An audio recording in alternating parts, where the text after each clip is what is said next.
এখন শুনবেন সংবাদ শিরোনাম। গাজীপুর ও সাভারে আলাদা স্থানে 4টি বাসে দুর্বৃত্তের আগুন, কার্যক্রম নিষিদ্ধ। আওয়ামী লীগের কর্মসূচি ঘিরে সারা দেশে নিরাপত্তা জোরদার। ময়মনসিংহের হালুয়াঘাটে বাবা মেয়ের মরদেহ উদ্ধার, গুরুতর আহত অবস্থায় স্ত্রী হাসপাতালে ভর্তি, কারণ খতিয়ে দেখছে পুলিশ। নেত্রকোনায় রাজনৈতিক বিবেচনায় পাওয়া আশ্রম প্রকল্পের ঘর হাত বদল, গণ অভ্যুত্থানের পর বিক্রি করে দিচ্ছে বরাদ্দ পাওয়া প্রভাবশালীরা। সুনামগঞ্জের জগন্নাথপুরে ডাস্টার দিয়ে আঘাত করে এক ছাত্রীর মাথা ফাটিয়ে দিয়েছেন কেশবপুর উচ্চ বিদ্যালয়ের প্রধান শিক্ষক। এই ঘটনার সিসি ক্যামেরা ফুটেজ ছড়িয়ে পড়েছে সামাজিক মাধ্যমে। আসসালামু আলাইকুম। এতক্ষণ দেখছিলেন সংবাদ শিরোনাম, এখন দেখবেন বিস্তারিত। গাজীপুরের পর সাভারেও এবার আগুন দিয়েছে দুর্বৃত্তরা। এর মধ্যে গাজীপুরে আগুন দেওয়া হয়েছে 3টি বাসে, তবে কেউ হতাহত হয়নি।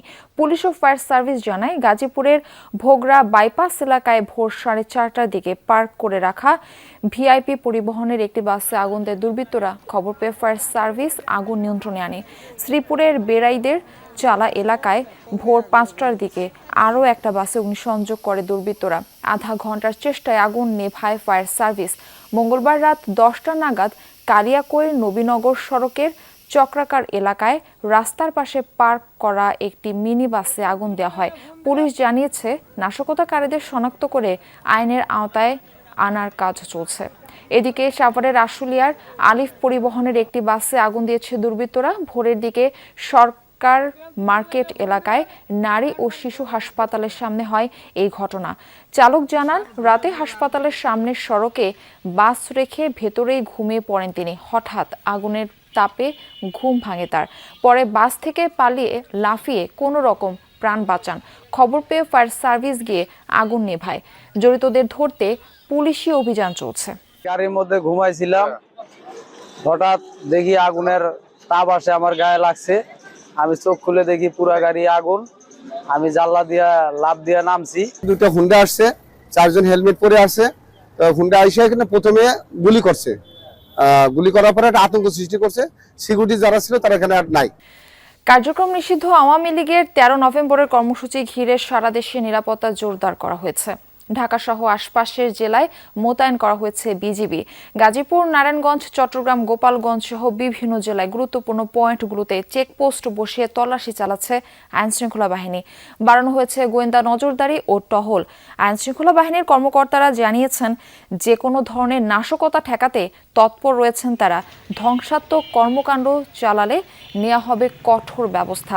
বিভিন্ন গুরুত্বপূর্ণ স্থাপনায় বাড়তি নিরাপত্তা ব্যবস্থা নেওয়ার কথাও জানিয়েছে আইনশৃঙ্খলা বাহিনী। আগামী নির্বাচনে গাজীপুরে 6টি সংসদীয় আসন পুনর্বহালের দাবিতে মহাসড়কে বিক্ষোভ করেছে বিভিন্ন রাজনৈতিক দলের নেতাকর্মীরা।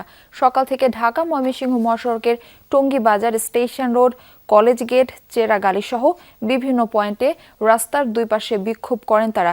এ সময় বন্ধ হয়ে যায় মহাসড়কে যান চলাচল।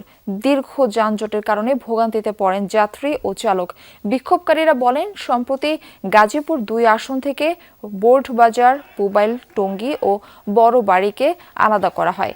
এরপর সেই এলাকাগুলো নিয়ে গাজীপুর 6 আসন গঠন করে নির্বাচন কমিশন। এই ঘটনায় জামায়াতের এক প্রার্থী আদালতে রিট করলে নতুন আসনটি বাতিল করেন আদালত। পুনরায় সেই নতুন আসন পুনর্বহালের দাবি জানান তারা।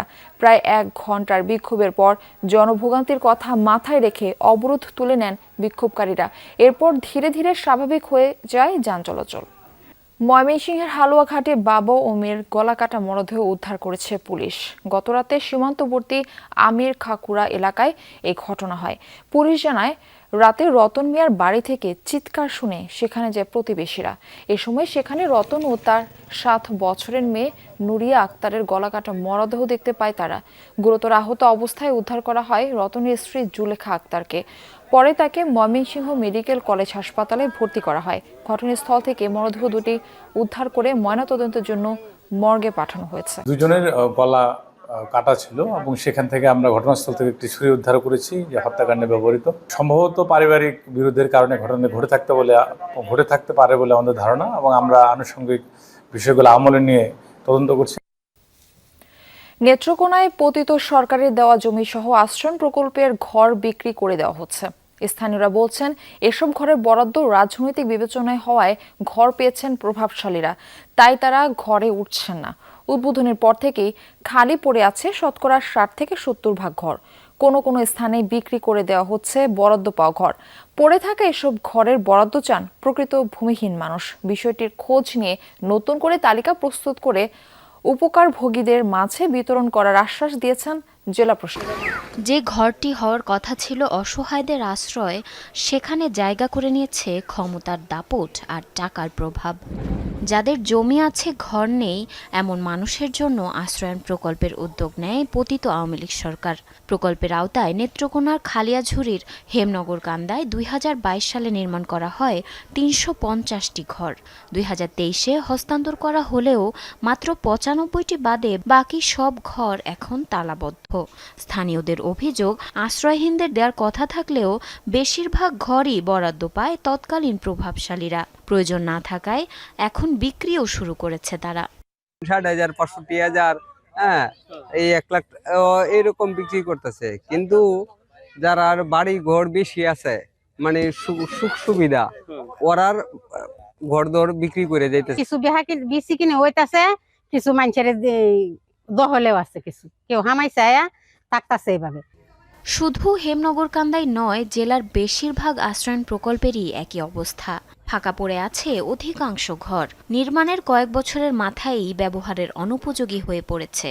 ঘর নির্মাণে নিম্নমানের উপকরণ ব্যবহারের অভিযোগও করছেন বসবাসকারীরা। অনেক ঘর আছে পরে বৃষ্টি পরে, এরপর জানালা খুলে জায়গা, দরজা খুলে জায়গা, এটা মেরামত করছে না। তো আর লড়ার লাগে ঘুমাইতে পারি না, বয়ে উঠতো রে ঘুমাতে কেলা খায়া। এভাবে ঘর দিল আর একটা ফালাও নাই, এই সাইডও ফালা নাই, এই সাইডও ফালা নাই। চাইরানা মানুষ এখানে এরকম আছে যাদের বাড়ি ঘর আছে, গরু বাছুর ক্ষেত করি, 500 মন 100 মন ধানও আছে তাদের বাড়ি ঘরে, কিন্তু তারাও এই রুম পাইছে। কিন্তু পায়ে আমরা মতন গরিব, আমরা তো স্যার যখন আমরা টোকেন পাইছি তখনই আমরা আয় পড়ছি, উনার পর্যন্ত এখনো আসেই না। স্থানীয়দের দাবি, নতুন তালিকা বানিয়ে প্রকৃত উপকারভোগীদের দেয়া হোক এসব ঘর। একটা স্কুলও পাইলাম না, ঘরের মতো পাইলাম না, জায়গা মতো খামারের কোনো ভাব নাই স্যার। মূল সমস্যা হয়েছে গিয়া যারা বাড়ি ঘর আছে এই হারারই তো ঘর দিছে বেশি, যে কারণে না তাহা না।